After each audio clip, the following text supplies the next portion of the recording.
आद्य जगत गुरु शंकराचार्य जी महाराज के एक श्लोक से आज प्रारंभ करूंगा तो कोशिश करूंगा कुछ बातें सरल।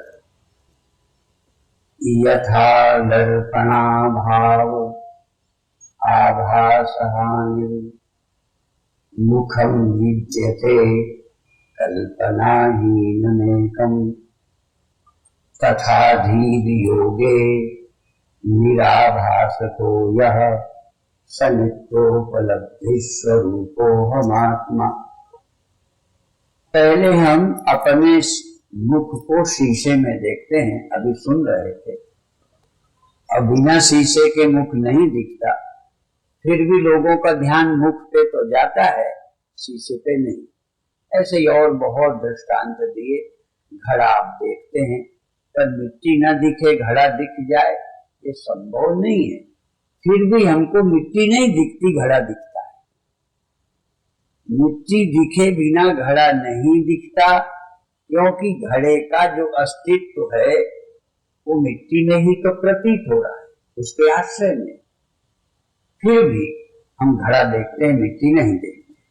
अर्थात मिट्टी न देखने का भ्रम है, घड़ा देखने का भ्रम है, मिट्टी न देखने। ऐसे ही हमको अपने न जानने का भी भ्रम है। इसको आज समझाने के लिए एक सरल करता हूं। शायद पहले कहा हो या यहां नहीं कहा तो कहीं कहा हो। आपको ये शायद दिखाई पड़ जाए, दूर हो, ये एक कुछ दिखाई दे रहा है ना, गांठ। ठीक है, अब ये एक गांठ हटा दी, मैं यहां हटाता हूं, आपको हटानी नहीं पड़ेगी समझाने के समय। ये हटा दी, अब ये दूसरी लगा दी, ये दूसरी है। अब ये दूसरी को भी हटा देता हूं, तीसरी लगा दी। अब ये 3 से हमारा गुजारा हो जाता है। चाहो तो हम चौथी भी लगा दें, 5वीं भी लगा दें, हमें कोई आपत्ति नहीं है।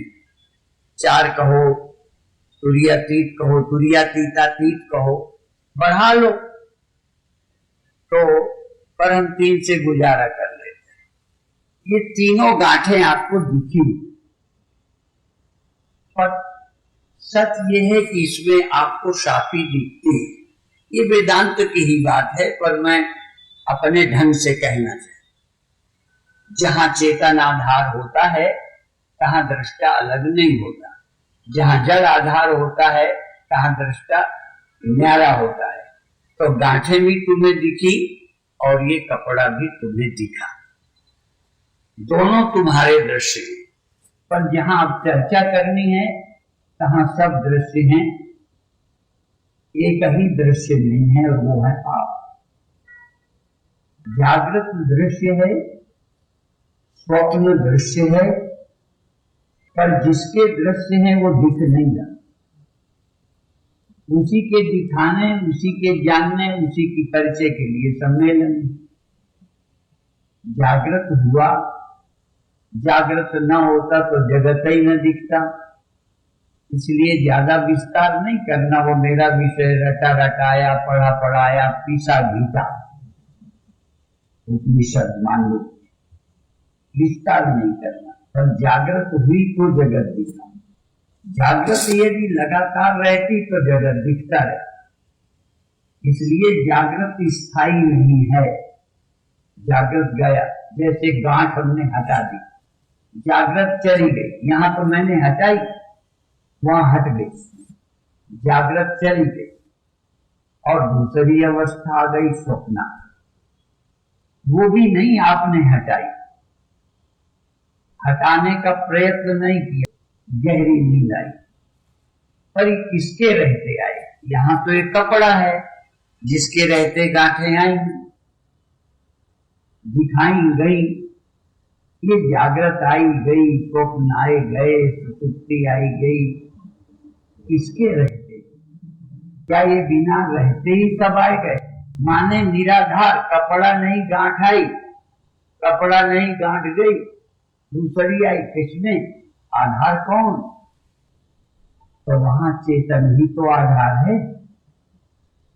तो जागृत आई चली गई, नहीं गई हो तो बताओ, तो गई तो फिर ठीक है। अब ये भी बताओ कि गांठ आई चली गई, अब पहली गांठ आई और चली गई, दूसरी किसमें आई? उसी में, तीसरी भी उसी में। तो जागृत आके गई तो स्वप्न किसमें आया? किसके रहते आया? किसे मालूम पड़ा? तो वो है या नहीं? जिसके होने में इनकार न कर सको, अस्वीकार न कर सको, जिसके होने को, जिसमें डाउट ना हो, संदेह ना हो और ज्ञान का विषय ना हो, ऐसा संसार में कोई पदार्थ ढूंढो जो ज्ञान का विषय भी ना हो और जिसके होने में संदेह ना हो। इसके लिए हम एक ही उदाहरण देते हैं। स्वर्ग के होने में संदेह, क्योंकि हमारे ज्ञान का विषय नहीं और हुआ होगा तो याद नहीं। नरक होगा, किसी को मिला होगा, याद होगा, हमें याद नहीं। आपको याद हो तो याद करो। इस देह के पहले कहीं नरक में थे क्या? याद हो तो कोई बात नहीं, हमें जबरदस्ती नहीं कि याद होवे, पर उस पर हमको सुनकर विश्वास करना पड़ता है। पर जिसकी कथा हम कर रहे हैं विश्वास नहीं करना। स्वप्न में तुम थे, विश्वास करना पड़ेगा क्या? ये विश्वास का विषय है। और स्वप्न चला गया, आप बच गए, इस पर विश्वास करना है क्या? स्वप्न चले गए, इस पर भी विश्वास नहीं करना। आपका 100% अनुभव है कि हाँ गया और आप अभी भी बच गए हो, इस पर भी अब किसी विश्वास की जरूरत नहीं। और सबकी विश्वास से सिद्धि होती होगी, बिन विश्वास न कौनो सिद्धि, पर ये अंधेर है। बिना विश्वास के अपनी सिद्धि हो रही। तो आप स्वप्न में थे, गांठ की तरह स्वप्न आया, चला गया, तुम बच गए। तो कपड़े की तरह तुम ही हो ना, पर यहाँ कपड़ा दृश्य था, गांठ भी दृश्य था। यहाँ स्वप्न दृश्य था, तुम नहीं। जागृत दृश्य है, तुम नहीं। सुषुप्ति दृश्य है, तुम दृश्य नहीं। पर दृश्य नहीं हो इसका मतलब हो नहीं। दुनिया में सब लोग प्रत्यक्ष प्रमाण कहते हैं। कहते प्रत्यक्ष में प्रमाण की क्या जरूरत? ये हम ही लोग हैं जो चिल्ला के कहते हैं जिसको तुम प्रत्यक्ष कहते हो प्रामाणिक है ही नहीं। हमको तो बिना प्रत्यक्ष के, प्रत्यक्ष नहीं है फिर भी हैं। हम बच गए, स्वप्न गया, बच गए और दिख नहीं रहे हम कैसे? इसलिए नेदम यदिदम उपासते, जो ऐसा ऐसा मालूम पड़ता है ये ब्रह्म नहीं है, ये आत्मा नहीं है, ऐसा तो इसलिए निर्देश लक्षण करके अभी मांडूक्य के कुछ एक मंत्र के विशेषण नामता प्रद्युम्न बहिष्प्रद्युम्नो भर्ता प्रद्युम्न प्रद्युम्न प्रद्युम्न प्रज्ञानघनम अनिर्देश्यम अलक्षणम अजान प्रपंचोपशमम शांतम शिवम चतुर्थम मन्यन्ते स आत्मा सविज्ञेया। एक शब्द और बड़े मत, चतुर्थम मन्यन्ते, क्योंकि 3 लड़के जिसके हों फिर एक का नाम होगा, 3 के अलावा हो तो होगा चौथा। और ऐसे ही पहला, दूसरा, तीसरा, तीनों झूठे और फिर हो एक, तो उसको चौथा कैसे? तो 3 तुमको गिनाए हैं उपनिषद ने, विश्व तेजस प्राज्ञ गिनाए, अनुभव कराए, इसलिए कह दिया चतुर्थम मन्यन्ते, इसलिए उसका नाम चौथा है। नहीं तो पहले ही है, एक ही लड़का है, वही पहला है, वही मंझला है, वही आखिरी है। एक में कैसे 3 लड़के कर दो? माया मात्र विदम थे, ये तो अनेक बाद मालूम पड़ते हैं, स्वप्नवत है, इसलिए कह दिया। तभी कहा अनादि माया सुप्तो यदा जीवा प्रबुध्यते अजम अनिद्रम अस्वप्नम अद्वैतम बुद्धते तदा। अद्वैत, इसलिए यहाँ चौथे का अर्थ नहीं, चार सत्य है और तुरीय चौथा सत्य है, ऐसा अर्थ नहीं। तीन पाद कल्पित है, चौथा वास्तविक है, इसलिए पहले ही वास्तविक।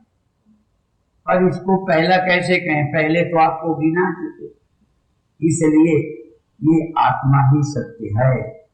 अयम आत्मा ब्रह्म, इसी को जानना है। अभी क्या कहूं, ब्रह्म इस मंच के तो हम बच्चे रहे ही बच्चे। सन 65 में जब पाकिस्तान से लड़ाई हुई थी, एक ऐसा ही मुल्क है जिससे होती ही रहती, अभी बंद नहीं, पता नहीं कब बंद हो।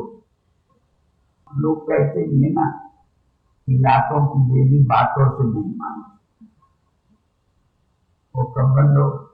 तब हम पहले बार यहाँ आए, और यहाँ आने का कारण क्या था, पूज्य ब्रह्मलीन महाराज जी जम्मू कश्मीर में एक सम्मेलन था, वहां कहीं सुना होगा, महाराज जी को अच्छा लग गया होगा तो बुला लिया।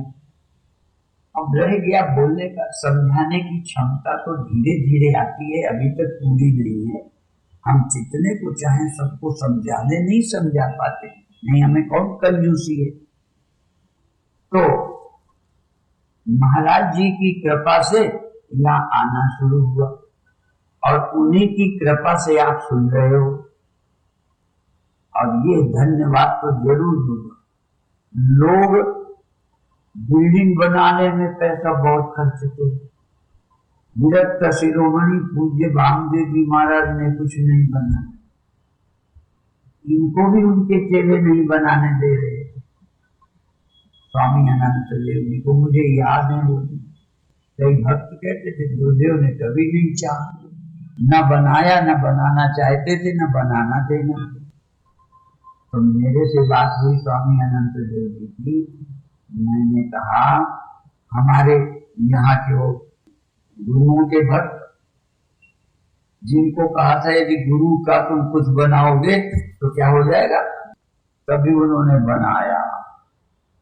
तो हमने तो महाराज जी को कहा गुरुदेव की विद्या, अब वो संस्कृत विद्यालय चलाते हैं, छोटे छोटे बच्चों को कितनी तैयारी कराई है, तो हो सकता है मुझे भी पाप लगे, तब कभी कभी गोपियों की याद कर ले। गोपियां मस्त रहती थी। एक बार भगवान कृष्ण के सिर में दर्द हुआ, तो बहुत इलाज किया, दर्द ठीक ही ना हो, भगवान भी लीलाधारी, दर्द ठीक ही ना हो। तो पूछा कैसे ठीक होगा जब इतनी दवा हुई, कहने भी कोई मेरा भक्त अपनी चरणों की धूली दे दे और मनी जाए तो मेरा दर्द ठीक हो। तो गोपियां अपना पैर झाड़ने लगी, और उनको जैसे लोग कहते होंगे पाप लग गया, फलाना हो, ज्ञानियों को जल्दी लगता है और शास्त्र का बहुत विचार करते हैं। गोपियां तो मस्त। तो उन्होंने कहा जो लगे लग जाए, हम नरक चले जाने को तैयार हैं, पर हमारे प्रियतम का सर का दर्द ठीक होना चाहिए। तो ऐसे ही है, हमने भी अनंत देव जी को कहा जो अपने को होगा होगा, उनके नाम से एक अच्छा विद्यालय चलाते हो। कहाँ रहेंगे लोग, कहाँ पढ़ेंगे ये विद्या, और कैसे समझेंगे उपनिषद। तो मैं आज अनंत देव जी को ये भी बधाई देता हूँ कि हम वेदांती तो हैं, पर जितना इनको शब्द याद है, मंत्र याद है, अभिव्यक्ति का ढंग है, इतना हमें नहीं। इसलिए आज पूज्य ब्रह्मलीन स्वामी निर्मल जी महाराज की याद करते हुए और आभार मानते हुए, और आपका भी, आप नहीं आओ तो हम वेदांती मंच पर बैठे रहेंगे, किसके सुनाएंगे। यदि कपड़े नंगे लोग जहाँ रहते हो, धोबी क्या करेगा? बस कपड़े वाले हो तो ही तो धोबी का काम है। तो भाई आप जैसे लोग हैं जिज्ञासु, तो ये संतों को बुलाया जाता है, तो संतों को तो तुम्हें और बधाई। हाँ, और अब तो हमें जाना है आज, पर आगे चाहते हैं और ज्यादा आया, क्योंकि नाव में अभी बैठे तब भी नाव ले जाएंगे, 50 बैठ जाए तब भी ले जाएंगे। ठीक है, तो इनको तो मेहनत उतनी है, तो ज्यादा लोगों को लाभ हो। फायदे की बात सभी सोचते हैं, तो मैं भी अभी लोग ही हूं, फायदा सोचता हूं कि आप अधिक से अधिक संख्या में आया करो। आज तो नहीं कहूंगा, किसी ने कहा आप मानव की तारीख बता दो, मेरे से कहा तो कह देता हूं 4 अक्टूबर से कम 10, फिर इधर ही आना होगा। हमने ये पहले जानकारी ली है कि यहाँ दीपावली 7 नवंबर को है, अगली बारी, इसलिए उसको बचा के ही कार्यक्रम रखा है। और हमने संकल्प किया ना कि अगले बार मानव के पढ़ा के यहाँ आएंगे। ठीक है, तो आप भी यदि कोई सुनना चाहे तो आ सकते हैं। और अभी तो और संतों से कहूंगा, क्योंकि हम लोग मिल के भी पढ़ा सकते। हम लोगों को क्या है, हमें डर थोड़ी लगता है कि पार्टनर बीच में बेईमानी कर जाए। ये ऐसी विद्या है कि इसको प्राप्त करके बेईमानी क्या करेगा? जितना ईमानदारी और बेईमानी का दोनों तो टिकते नहीं, तो बेईमानी का क्या करेंगे? इसलिए न टिकने वाली चीज की आसक्ति छोड़कर, अभी संतों ने बोला ना, मई आसक्त मना पास, मेरे में आसक्ति, आत्मा में, ब्रह्म में, आत्मा में आसक्ति तो नहीं होती। वैसे तो अपने से सबसे ज्यादा प्रेम। एक श्लोक कह के बंद कर, हम ये बोल देते हैं, अर्थ तो बड़ा विचित्र है। अहो अहम नमो मह्यम, अहो अहम, आहा नमस्कार, आश्चर्य, अहो अहम नमो मह्यम, विनाशो यस्य नास्ति में, ब्रह्मा स्तंभ पर्यंतम जगन्नासे तिष्ठता। सबके नाश होने पर जिस मैं का, आत्मा का नाश नहीं होता, उसे नमस्कार। और सर्वव्यापी है, इसलिए अपने को नमस्कार है, तुम्हें भी। वैसे तो कई बार कहते हैं सुमेरो है आत्मा का को करूं प्रणाम, ऐसा भी पढ़ाते हैं। पर हमें लगता है जब मेरा ही आत्मा है, तो जब मैं अपने को प्रणाम करता हूँ और मुझे अपना प्रणाम अच्छा लगता है, तो आप सबको प्रणाम। इतना ही कहते मैं यही बंद करता हूँ, पूर्ण करता हूँ। ओम शांति शांति।